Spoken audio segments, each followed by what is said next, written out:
Hi, Neethu's കിച്ചണിലേക്ക് സ്വാഗതം. നമുക്കിന്ന് മീൻ പേര ഉണ്ടാക്കി നോക്കിയാലോ. അതിനാവശ്യമായി ചെറിയ ഉള്ളി, വെളുത്തുള്ളി, ഇഞ്ചി, പച്ചമുളക് എല്ലാം എടുത്തിട്ട് നമുക്കൊന്ന് ക്ലീൻ ആക്കി എടുക്കാം. ഒരു തേങ്ങ തിരുമ്മി വെച്ചിട്ടുണ്ട്, ഞാൻ എടുത്തിരിക്കുന്നത്. അത് നമുക്ക് ക്ലീൻ ആക്കി എടുക്കാം. അതിനാവശ്യമായിട്ടുള്ളതെല്ലാം ഞാൻ കട്ട് ചെയ്ത് മാറ്റി വെച്ചിട്ടുണ്ട്. മീൻ ഇങ്ങനെ ക്ലീൻ ആക്കി കട്ട് ചെയ്ത് എടുത്ത് മാറ്റി വെച്ചിട്ടുണ്ട്. ഒരു ചട്ടി എടുത്ത് അതിലോട്ട് നേരത്തെ കട്ട് ചെയ്ത് വെച്ച ഉള്ളിയും പച്ചമുളകും ഒക്കെ അതിനകത്ത് ഇട്ട് കൊടുക്കാം.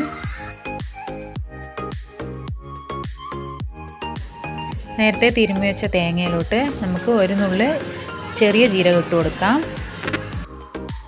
എന്നിട്ട് നമുക്കതൊന്ന് മിക്സിയിൽ ക്രഷ് ചെയ്തെടുക്കാം.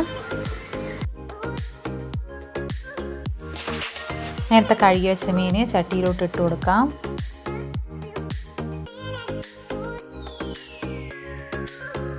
നേരത്തെ ക്രഷ് ചെയ്ത് വെച്ച തേങ്ങയും അതിലോട്ട് ഇട്ട് കൊടുക്കാം.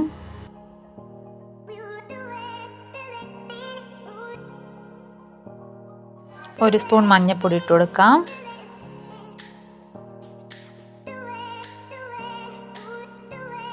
രണ്ട് ടീസ്പൂൺ മുളക് പൊടിയും ഇട്ട് കൊടുക്കാം. ഇനി പുളി വേണം. ഞാനിവിടെ വാളംപുളിയാണ് എടുത്തിരിക്കുന്നത്. കുടംപുളിയാണ് നല്ലത്.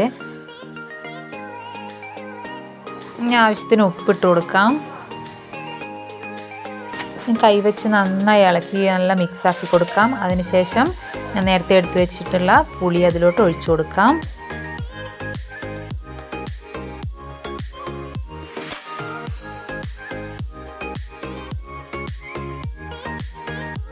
ഇനിയാണ് നമ്മൾ ഇത് ഗ്യാസിൽ വെച്ചിട്ട് ഒന്ന് വേവിച്ചെടുക്കാം.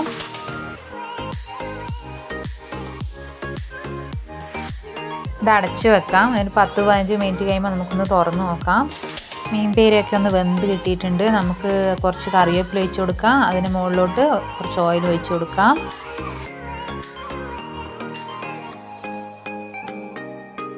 അപ്പോൾ നമ്മുടെ മീൻ പീരയുടെ റെഡി ആയിട്ടുണ്ട്. എല്ലാവരും ട്രൈ ചെയ്ത് നോക്കണേ.